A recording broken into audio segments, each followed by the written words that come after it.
apa kabar? Semoga Moms dan keluarga selalu sehat-sehat ya.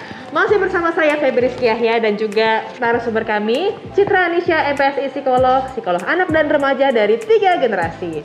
Mbak Citra, kita kembali lagi ya. Betul. Di episode sebelumnya nih ya, kita sudah membahas mengenai suka duka belajar online.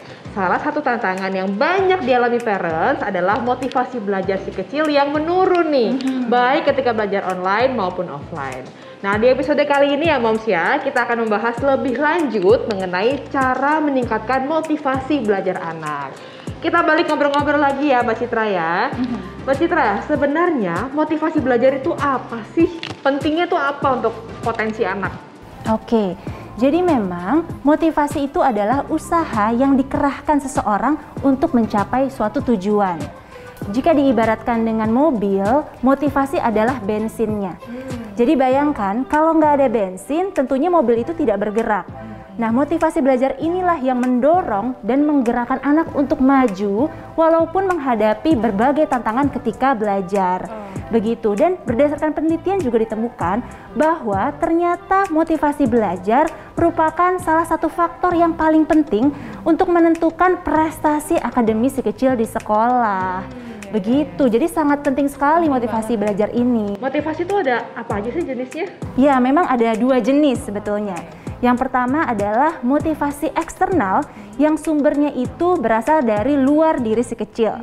Jadi biasanya kita temukan ketika belajar, si kecil itu perlu diancam atau diberikan hukuman atau mungkin yang positif diberikan hadiah-hadiah sehingga ia bisa mau belajar. Sebetulnya ini efektif untuk jangka pendek. Jangka pendek ya. Tetapi tidak bertahan lama.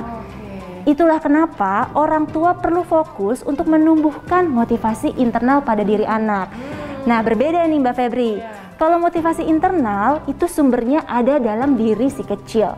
Jadi biasanya ketika belajar, proses belajar yang menyenangkan, kemudian juga adanya kepuasan ketika menyelesaikan tugas, itu membuat si kecil jadi lebih bertahan dan mau terus berjuang. Begitu, dan itu efeknya cenderung lebih kuat dan menetap. Nah Mbak Citra, mau nanya nih ya, mau pandemi atau enggak, biasanya orang tua suka curhat kalau anaknya tuh suka nggak semangat belajar. Sama kayak anakku kadang-kadang semangat, kadang-kadang enggak gitu ya, maunya main, apalagi karena emang masih usia bermain gitu ya. Betul. Nah kira-kira wajar nggak sih Mbak Citra? Sangat wajar jika si kecil kurang bersemangat ketika harus belajar di rumah. Karena kan biasanya belajarnya di sekolah ya. Kita tahu ada struktur, aturan, dan si kecil juga lebih terkondisikan untuk belajar. Beda kalau di rumah. Di rumah itu memang zona nyamannya si kecil. Dia maunya santai, maunya bermain. Jadi ketika diarahkan untuk belajar, dia cenderung menolak. Jadi itu bisa jadi salah satu alasannya juga. Kenapa si kecil sulit untuk diajak belajar di rumah. Kemudian saat ini kan memang semua pembelajaran berjalan online. Di situ interaksi yang terjadi cenderung satu arah. Jadi guru yang lebih banyak berbicara, si kecil lebih banyak diam mendengarkan, kalaupun berbicara pun hanya terbatas. Apalagi mungkin ada kerinduan juga untuk si kecil bertemu dengan teman-teman, guru-guru, main di luar, bergerak bebas. Itu pasti akan menjenuhkan, begitu. Jadi itu juga bisa mempengaruhi motivasi belajar si kecil menjadi menurun, begitu. Dan belajar di rumah itu kan juga minim interaksi sosial ya Mbak Febri ya. Padahal interaksi sosial dengan teman-teman sebetulnya berkaitan untuk meningkatkan motivasi belajar anak juga. Begitu. Pantesan ya, mungkin dia juga bosan dia lihat ibunya lagi, bapaknya lagi, dia lagi gitu ya, bener banget.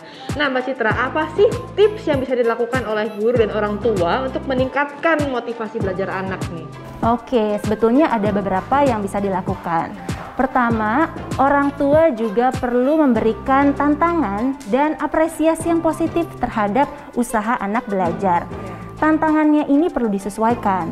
Jangan sampai terlalu tinggi sehingga membuat anak mudah menyerah. Jangan sampai terlalu rendah juga sehingga membuat anak bosan. Jadi harus pas sesuai level kemampuan anak saat ini. Begitu. Dan feedback positifnya bisa kita berikan pujian tetapi bukan ke hasil akhirnya. Upayakan memberikan apresiasi terhadap proses dan usaha yang anak lakukan. Jadi walaupun hasilnya tidak terlalu baik, tetapi anak tetap terus ingin belajar, memperbaiki diri, hingga ia mampu menguasai kemampuan tersebut, begitu. Dan yang kedua, orang tua perlu memastikan si kecil berada di lingkungan yang kondusif dan dirinya pun siap untuk belajar. Lingkungan yang kondusif, kita bisa sediakan ruangan khusus, ada meja, ada kursi, dan minim distraksi. Jadi kalau ada suara-suara, mungkin adik lalu lalang, itu kalau bisa dihindari. Begitu. Dan juga ketika menghadapi si kecil belajar, kita perlu pastikan kebutuhan tidur, kebutuhan gerak, dan asupan gizi si kecil itu tercukupi. Karena gizi bukan hanya soal kuantitas, tapi juga kualitas perlu diperhatikan. Apakah si kecil sudah mengkonsumsi karbohidrat, protein, lemak, vitamin, dan mineral, itu sangat perlu diperhatikan oleh orang tua. Harus seimbang lah. Harus seimbang.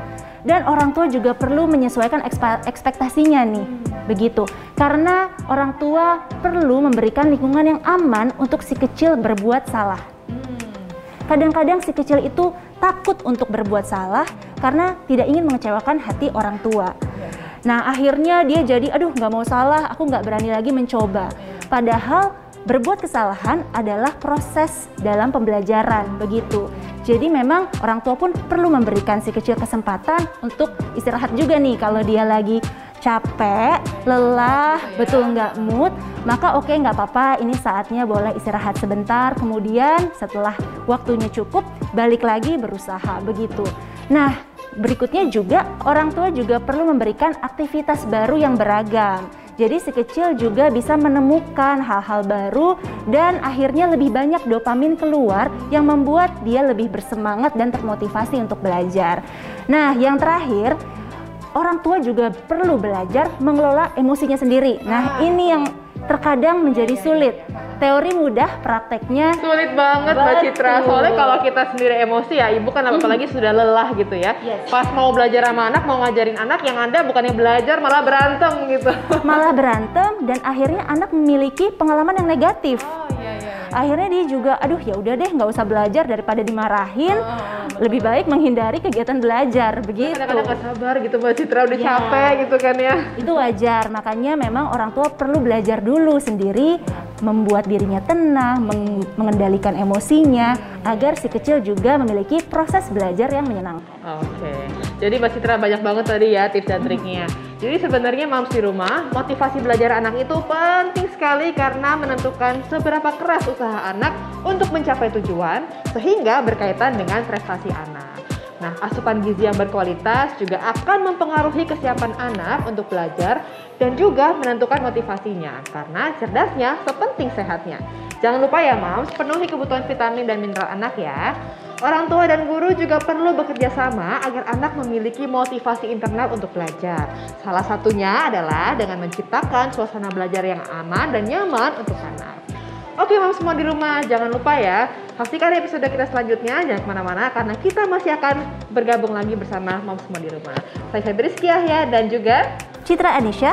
Sampai jumpa. Sampai jumpa.